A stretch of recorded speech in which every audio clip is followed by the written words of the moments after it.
Ngayon ko lang 'to sasabihin.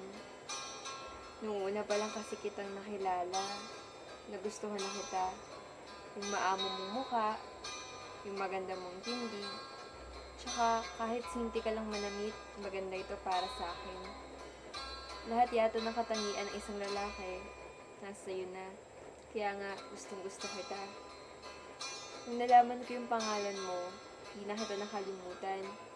Araw-araw, nasa isip kita. Kahit nga sa panaginip ko, ikaw pa rin yung nasa isip ko. Hindi ko makakalimutan yung araw na nakilala kita. Hindi ko akalaing magkakaroon pa tayo ng retrato. Nakaakbay ka pa nga sa balikat ko eh.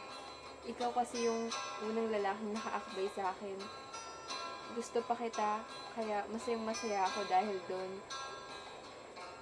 Mula noon, lagi na akong nagigising ng maaga. Dahil inaasahan ko na sa pagpasok ko sa paaralan, ikaw yung makikita ko. Isa rin sa mga hindi ko makakalimutan ay nung kaarawan ko. Binati mo ko noon. Sa tulong ng mga kaibigan ko, may video pa nga eh. Nakasave pa siya sa cellphone ko. Lagi ko siyang tinitingnan pag namimiss kita. Kasi nung nagsimula yung bakasyon, hindi na kita ulit nakita.